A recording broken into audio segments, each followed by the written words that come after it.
Well, good evening. We begin at 5 this Friday with big progress on an ongoing saga along the Columbia. A sunken vessel creating problems in the river is finally set to be pulled out of that water starting tomorrow. Thanks for joining us. I'm David Molko. This is a story we've been covering throughout the cleanup process because those derelict ships, and there are two, pose such an environmental hazard. Let's bring in Bryant Clerkley. Bryant, the Coast Guard's running the show here. What are they saying now? Hey, David, the ship is called the Alert, and it should be completely lifted out within the next week. Another ship, the Saccharissa, has already been lifted out of the water. And throughout this process, thousands of gallons of diesel fuel and oily waste have been completely removed from the water. Old merchant vessel Saccharissa has actually been moved over to Diversified Marine. Two ships that sunk in the Columbia River are finally being removed with the help of the Coast Guard and other state agencies. The 100-foot military tug Saccharissa has already been removed from the river. The 125-foot former Coast Guard cutter Alert is up next. The Coast Guard says it should be completely lifted out of the water in the next week. The plans are to lift that up out of the water, inspect the hull, get that, whether it's towed to Diversified Marine or we get a floating dry dock to move it over there. The two ships got to Portland in 2006 after sitting off Hayden Island for more than a decade. Both ships sunk last year. Officials have removed thousands of gallons of diesel fuel and oily waste throughout the process. The Oregon Department of State Lands is also working with the Coast Guard. Officials say people were living on the ships. They were not sinking on their own, and the actual we know actually from the Saccharissa, because it had been raised, and when the Coast Guard raises it, then they patch holes so they can float it and tow it.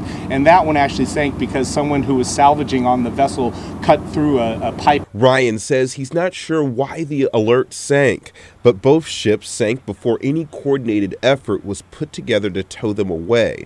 Finally, it's happening. The process has been costly. Right now, we're sitting at about $1.25 million for the cleanup effort part of it and getting it to Diversified Marine. And again, the Coast Guard does expect the Alert to be gone within the next week, but that could change if there's any issues with the removal. David? We'll be keeping an eye on it. Thank you, Brian. Developing this evening, police are searching for a person involved in a deadly crash in Hillsborough. Now, we first brought you the breaking news last night at 11. Police say a speeding car slammed into another vehicle as it was pulling out of the Sunset Square Shopping Center. That's near 185th and Walker Road on the Beaverton border there. The impact cut the car in half.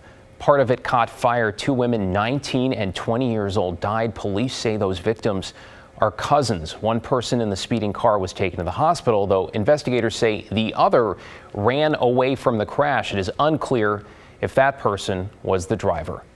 Well, let's talk about fentanyl, the synthetic opioid, which is the #1 killer of people 18 to 45 across this country. This evening, the White House is sending out more than $1 billion in new grant money to address that epidemic. Mike Benner looking into this in the newsroom for us. Mike, how much for Oregon and where's it going to go? Yeah, more than $20 million, David, and we'll dig deeper into that in a moment. But first, none of this should come as a huge surprise. Beating the opioid crisis is very important to President Biden and his administration.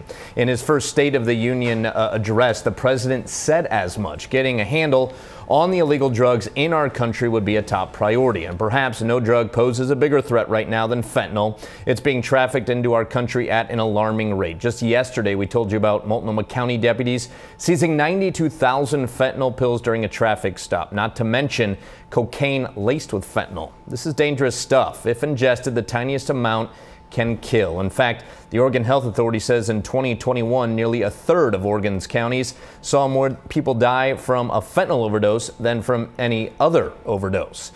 Nobody wants to see that, including the Biden administration, and that explains the more than $1.5 billion investment in opioid crisis management. Among other things, the dollars will go towards expanding access to drug treatment and recovery support, as well as making the life-saving drug naloxone or Narcan more accessible. KGW has learned the Oregon Health Authority is getting more than $15 million. The The Northwest Portland Area Indian Health Board is getting $6.7 million, and the Confederated Tribes of the Grand Ronde and Siletz Indians a combined $700,000. We spoke to a founding member of Oregon Moms for Addiction Recovery. She tells us she is cautiously optimistic about these investments.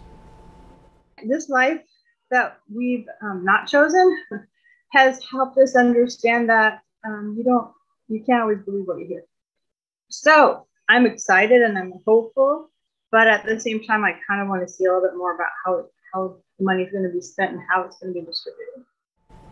And our neighbor to the north, Washington, also getting some financial assistance. More than $27 million is going to the Washington State Health Care Authority and more than $600,000 to 2 different tribes. David? Thank you, Mike. Oregon, by the way, 50th out of 50 states when it comes to access to substance abuse treatment for those who need it. Tonight on a special edition of Straight Talk, we're talking about fighting the flood of fentanyl. It's up to 100 more times powerful than morphine, and just a few grains fit on the tip of a pencil. You see it there in that photo from the DEA, and that can prove fatal. Deaths from fentanyl in Oregon climbed 600% between 2019 and 2021. The full discussion available right now on KGW.com focuses on saving lives by sparking a conversation with teenagers and young people. You're going to hear from Carrie Cohen, the mother of 16-year-old Griffin Hoffman, who was poisoned by a counterfeit prescription pill in Portland earlier this year. Now, here is part of what she told me. My whole approach was, and his father's, was that he was going to experiment. That was to be expected, and that what mattered to me most was open discussion, and that he was never going to get in trouble. And so we talked at length about all sorts of things. He wanted to hear about like my drug experiences growing up. He wanted to hear about all that stuff. And were you pretty open with him about all that? Totally. I did so many. I mean, had fentanyl been around in the ways that it is now, I wouldn't be here. There's no way. You know, the way that I talk about it with a lot of the young people is it really is Russian roulette, and that and part of it, and you guys can probably speak to that too, right?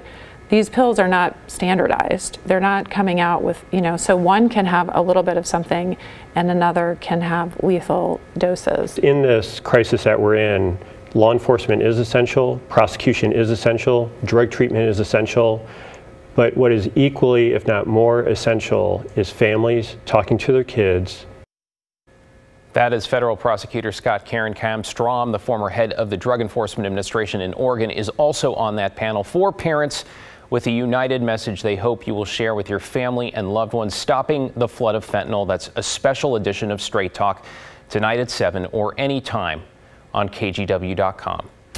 Let's get to a breaking traffic alert tonight. A crash on I-84 has westbound lanes closed in Gresham. This is by 162nd Avenue. You can see from our ODOT cam here, there is a big backup again westbound. Traffic only getting by in 1 lane there, so expect delays in the area. We have no word yet on what happened exactly to cause that crash, but we'll keep you updated as it comes in.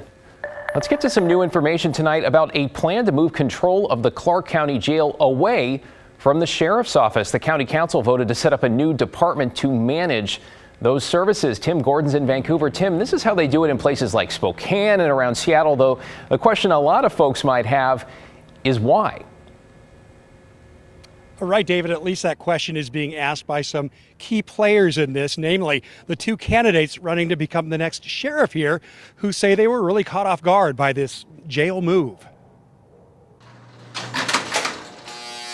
The Clark County Jail has had a rough few years, challenged by overcrowding, staffing shortages, and COVID requirements. It's part of the Sheriff's Office, which has struggled to hire enough deputies for the jail and for law enforcement on the street.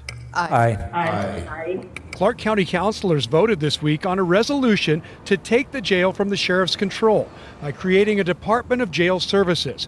Like many other county departments, it would be overseen by the county manager. By moving it to the county manager's office, it will allow the sheriff's office to focus on law enforcement specifically. In addition, It has been proven successful in other larger counties in the state. Kathleen Otto says that no sheriff's office employees would lose their jobs in the move, that she sees as a positive. There may be opportunities for other services to be provided in the jail for the inmates to ensure that they're getting what they need so that eventually they can return to the community in a productive manner. Otto emphasized this is just a first step in a long process for something that's been talked about for years. But for the two candidates running to replace retiring Sheriff Chuck Atkins, it's a big step, and one they didn't see coming less than 2 months before the November election. They both spoke at the council meeting before the vote. I have a lot of concerns as a citizen about the budget impacts, what's this do to employees, and what does it do for public safety. I'm not going to get into all those tonight, but I'm asking the council to postpone the vote and wait until January. You may have the legal standing, you must or you wouldn't be putting this forward, but you have not consulted with the people of Clark County. You are making this decision for reasons I can't understand without giving enough time or notice to hear from the residents. For now, the jail remains a part of the sheriff's office. If and when that changes, the county manager says the sheriff will still be involved. I have respect for both candidates. I've had conversations with both of them, and I know that they will partner with us, whoever is elected in this transition, and they'll still be a key stakeholder in the conversation moving forward.